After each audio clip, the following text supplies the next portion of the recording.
तरह की परिस्थितियां हैं वो हम आपको जानकारी जरूर दे रहे हैं। इस्लामाबाद पाकिस्तान का, रावलपिंडी पाकिस्तान का और पंजाब प्रांत पाकिस्तान का जो रफीकी एयरबेस है पंजाब प्रांत में, वहां पर भी धमाकों की आवाज सुनी गई थी। तो अब संदीप, अगर इसे रणनीतिक दृष्टि से देखा जाए तो पाकिस्तान के जिन जगहों का जिक्र सामने आ रहा है, रफीकी एयरबेस हो या फिर जो एक और रावलपिंडी में नूर खान एयरबेस है, ये वो जगह हैं जहां से ये पाकिस्तान की वायुसेना के फेफड़े कहे जा सकते हैं। तो अगर इन एयरबेस पर इस तरह के धमाकों की खबर आ रही है तो एक बहुत बड़ा नुकसान पाकिस्तान की वायुसेना, पाकिस्तान की सेना के लिए है। कमर टूटने की स्थिति है ये। बिल्कुल आपने सही कहा। जिस तरीके से जहां एयरबेस हैं, ये पाकिस्तान के बेहद रणनीतिक सैन्य प्रतिष्ठान, अगर यहां पे हमला हो रहा है तो पाकिस्तान को अभी अलर्ट हो जाना चाहिए और अपने कदम पीछे खींच लेना चाहिए। जिस तरीके से पाकिस्तान लगातार हरकत कर रहा है बॉर्डर पे, ये उसके लिए आत्मघाती साबित हो सकता है। भारत उसे बार बार चेतावनी दे रहा है लेकिन अपने हरकत से बाज नहीं आ रहा है। पाकिस्तान की तरफ से जो दावा किया गया है उसके 3 एयर जो हैं एयर स्पेस हैं, वहाँ पे धमाका हुआ है। जो इसमें सबसे बड़ी बात जो ताज़े अपडेट ये आ रही है कि पाकिस्तान ये दावा कर रहा है कि हवा से सतह पे मार करने वाली मिसाइल का प्रयोग किया गया है, यानी कि बड़ा धमाका है। जिस तरीके से वहाँ पे आग दिखाई दी है धमाके की, वो बड़ा क्षेत्र वहाँ पे दिख रहा है कि इसकी चपेट में आया है। तो ये बड़ा संकेत है। आखिर पाकिस्तान जो दावा कर रहा है भारत ने ये अटैक किया है, लेकिन भारतीय सेना या किसी भी सोर्स ने इस दावे की पुष्टि नहीं की है। लेकिन पाकिस्तान जिस तरीके से भारत के बॉर्डर पे अस्थिरता फैलाने की कोशिश कर रहा है, उसके रिहायशी इलाकों पे लगातार अटैक कर रहा था। कई ड्रोन्स आज भी उसने अटैक किए, चाहे वो पंजाब का इलाका हो, राजस्थान का हो, गुजरात के कुछ इलाके हों। तो पाकिस्तान की जिस तरीके से हरकत थी उस तरीके से भारत का जवाब देना जायज़ बनता था। लेकिन अभी पाकिस्तान के इन हमलों पर या दावों पर भारत की तरफ से कोई भी प्रक्रिया सामने नहीं आई। धीरे धीरे जैसे ही समय बीतता है हर चीज़ें स्पष्ट होंगी कि ये भारत ने अटैक किया है, ये सिर्फ पाकिस्तान का प्रोपेगेंडा है। निश्चित रूप से। और पाकिस्तान के इस्लामाबाद, रावलपिंडी, लाहौर में जिन जगहों का भी जिक्र आ रहा है संदीप सामने, ये निश्चित रूप से एक बहुत ही महत्वपूर्ण जगह कही जा रही है, क्योंकि पाकिस्तान का नूर एयरबेस हो या फिर इस्लामाबाद, रावलपिंडी में जो महत्वपूर्ण सैन्य ठिकाने हैं वहाँ धमाकों की बात जो कही जा रही है। नूर खान एयरबेस जो बहुत ही महत्वपूर्ण, रावलपिंडी की वो जगह जहाँ से कि पाकिस्तान के रणनीतिक लिहाज से कई बड़े जो धमाके या हमले किए जाते रहे, यहाँ से वायुसेना के लिए एक बहुत ही महत्वपूर्ण ये एयरबेस है और पाकिस्तान की सेना के लिहाज से भी ये एक बहुत ही बड़ी और महत्वपूर्ण जगह है। चूँकि अब पाकिस्तान की इन जगहों पर धमाकों की बात सामने आई है तो निश्चित रूप से ये एक बड़ी क्षति होगा पाकिस्तान की सेना के लिए। और पाकिस्तान के उन जगहों पर, जिन जगहों पर धमाके हुए हैं, ये कोई रिहायशी इलाका नहीं था और ये जो पाकिस्तान की सेना के लिए लिहाज से काफ़ी महत्वपूर्ण ये जगह है, जिसमें नूर खान एयरबेस है, रफीकी एयरबेस है, मुरीद के शुरकोट में भी, पाकिस्तान के लाहौर में भी धमाकों की खबर सुनी गई थी और पाकिस्तान का इस्लामाबाद, रावलपिंडी धमाकों की आवाज़ से दहल उठा है, ऐसी मिल रही है जानकारी। हालांकि ये किस तरह के धमाके हैं, क्या कोई जवाबी कार्रवाई भारत की तरफ से की गई है, हालांकि इस बारे में कोई डिटेल अब तक सामने नहीं आई है। लेकिन जो पाकिस्तान की सेना के द्वारा दावा किया जा रहा है वो ये कह रहा है कि ये भारत की तरफ से हमला किया गया है। और इससे पहले अब तक जो जानकारी सामने आई थी पाकिस्तान पर कार्रवाई को लेकर के, भारत ने अब तक सिर्फ और सिर्फ पाकिस्तान की तरफ से किए गए हमलों का जवाब ही दिया है। अभी भारत की तरफ से किसी भी तरह के ओपन हमले की कोई ऐसी बात सामने नहीं आई है, क्योंकि भारत लगातार कोशिश यही कर रहा है कि इस युद्ध की स्थिति को टाला जा सके, क्योंकि ये दोनों ही देशों के लिए ठीक नहीं होगा। पाकिस्तान के लिए तो ये एक तरह से उसके अस्तित्व पर संकट ही हो जाएगा। लेकिन अभी तक मिल रही जानकारी के अनुसार पाकिस्तान की जिन महत्वपूर्ण जगहों पर धमाके हुए हैं उसमें पाकिस्तान का लाहौर है, जहां जबरदस्त धमाका हुआ था, जोरदार आवाज़ धमाकों की सुनी गई थी। अब से कुछ ही देर पहले ये जानकारी सामने आई है। और पाकिस्तान के जो रफीकी एयरबेस है या नूर खान एयरबेस है, इसके साथ ही और जो पंजाब प्रांत का जो इलाका है जहाँ पर एक और एयरबेस जहाँ होने की बात कही जा रही है कि उसमें भी धमाके की खबर सामने आई है। पाकिस्तान की सेना के एयरबेस पर अगर धमाके हुए हैं तो वहाँ निश्चित रूप से पाकिस्तान की सेना के लिए कि बहुत ही ये गंभीर स्थिति होगी, क्योंकि ये वो सैन्य ठिकाने हैं जहाँ से पाकिस्तान रणनीतिक मोर्चे पर अपने आप को मजबूती देता रहा है। और ये अगर जगह निशाने पर आई हैं, अगर इन जगहों पर धमाके हुए हैं तो ये निश्चित रूप से पाकिस्तान के लिए एक बहुत ही बड़ी क्षति होगा।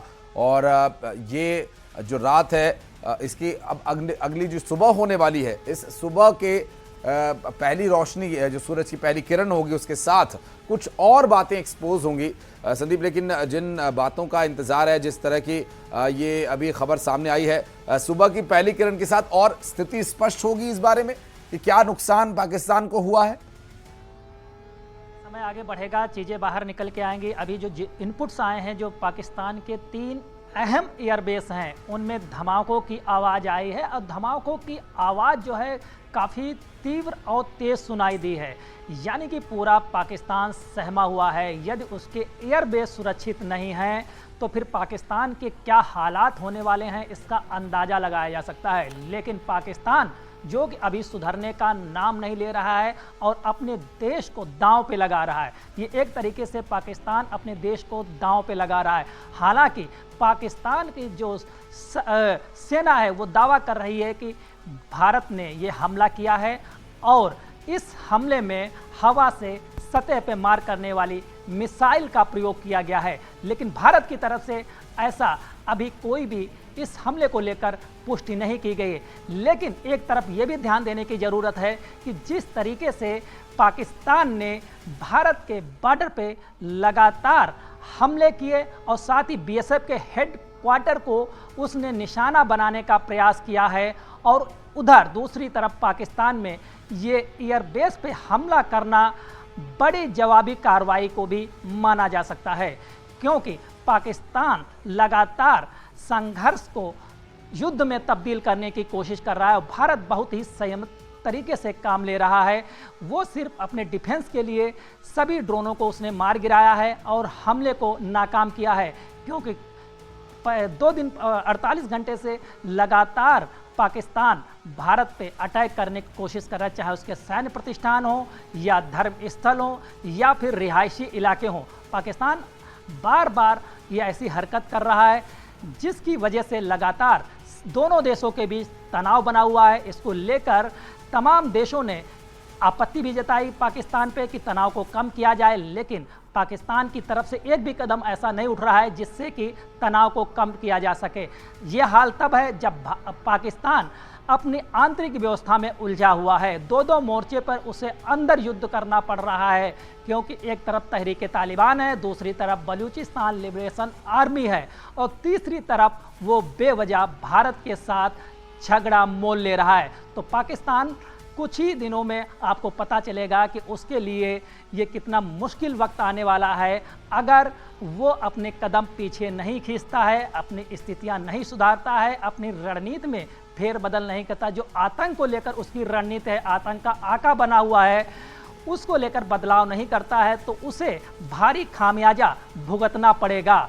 और जिस तरीके से वो भारत को लेकर लगातार अटैक कर रहा है, उसके बॉर्डर पे अटैक कर रहा है, उसके सैन्य प्रतिष्ठानों पे अटैक कर रहा है, तो जाहिर तौर पे है पाकिस्तान को इसका बड़ा खामियाजा भुगतना पड़ेगा।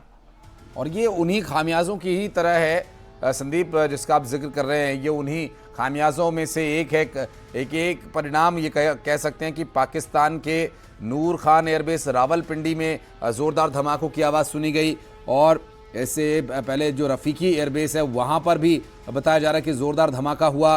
तो ये उसी तरह का कोई खामियाजा हो सकता है। हालांकि इस बारे में और स्थिति आने वाले वक्त में और स्पष्ट हो ही जाएगी, चूँकि इससे पहले जो कुछ हुआ बीती शाम पंजाब में, जिस तरह से कई जगह ड्रोन्स से हमला किया गया, कई जगह ड्रोन मार गिराए गए, वहाँ पर धमाके की और कुछ जगह आग फैलने की भी खबरें सामने आई थी, कुछ वहाँ के स्थानीय लोगों को चोटिल होने की बात सामने आई थी। तो ये सब जो कुकृत्य पाकिस्तान कर रहा है, ये निश्चित रूप से पाकिस्तान को उन खामियाजों को जो आप भुगतने की बात कह रहे थे उनमें से ये कुछ हो सकते हैं। हालांकि ये धमाके अभी सिर्फ 3 से 4 जगह के ही रिपोर्ट हुए हैं, जिसमें जो महत्वपूर्ण 3 जगह हैं, जिसमें रावलपिंडी, इस्लामाबाद और लाहौर, ये वो 3 प्रमुख शहर हैं जहां पर कि धमाके हुए हैं। और ये पाकिस्तान के रणनीतिक लिहाज से भी बहुत ही महत्वपूर्ण और अहम हो जाता है। और खास करके वायुसेना की अगर बात करें तो वायुसेना जो खासकर भारत विरोधी जो गतिविधियों के लिए जगह इस्तेमाल की जाती हैं,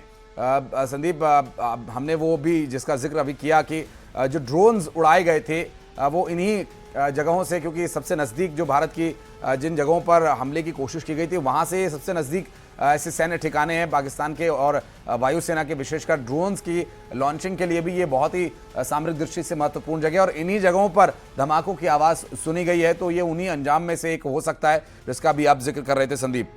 बिल्कुल, हमारे यहाँ कहावत है कि जैसा बोओगे वैसा काटोगे। जिस तरीके से पाकिस्तान लगातार भारत पे अटैक कर रहा था, यहाँ तक उसके सैन्य प्रतिष्ठान को लगातार टारगेट कर रहा था, कई एयरबेस को उसने निशाना बनाने की कोशिश की, रिहायशी इलाकों को बच्चों पे उसने मोटार्ट दागे हैं, एयर और ड्रोन दागे हैं, तो भारत ने तो स्थिति